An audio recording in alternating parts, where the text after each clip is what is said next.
Hello, my name is Greg Tulo. I am the Chief Customer Officer here at Viedoc, and today I'll be walking you through our ePro application, Viedoc Me.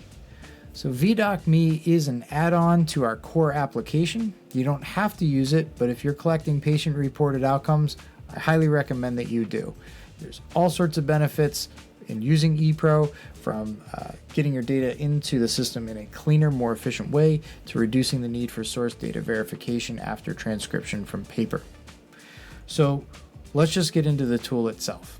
I'm already logged into a subject, and we've started our baseline visit. And at our baseline visit, based on this study's schedule of events, we're expected to collect some PRO data, or patient-reported outcome data. You can see here that if I click on any of these ECRFs, nothing happens. I cannot enter data as a study coordinator. If I'm at the baseline visit, for example, I can open up a form, enter data, no problem. In this case, this event is only for the subjects. And mind you, you can call this visit whatever you want. It doesn't have to be called Viedoc Me /ePro. We just did that for the purposes of this demo. So how do we get the data, or how do we link the patient to the system so they can enter the data using our application? Well, that is simply done by clicking this button. You select the patient's preferred language. You can run a study in a single language or have as many as you need. In this demo, we're just showing 4 different languages, but we have many languages available. This means that our application itself will translate to that language. You do, however, have to come to the table with the official translation of the survey that you'll be administering. Most copyrighted surveys do have an official translated version of the survey for most of the world's major languages.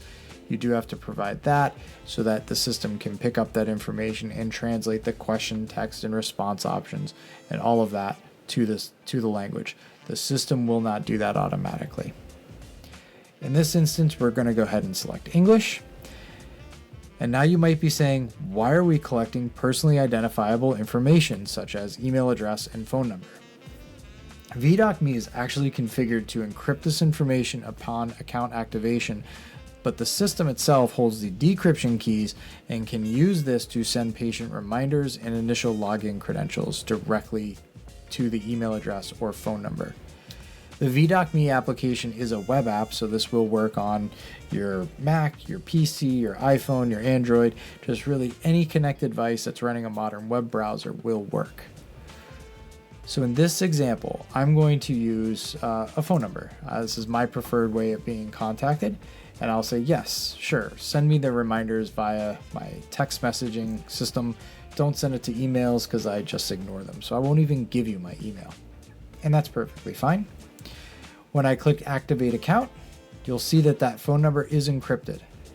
I cannot recover that for you as a Viedoc employee. In fact, the study coordinator can't even see it at this point, but they can test it. So let's go ahead and do that now.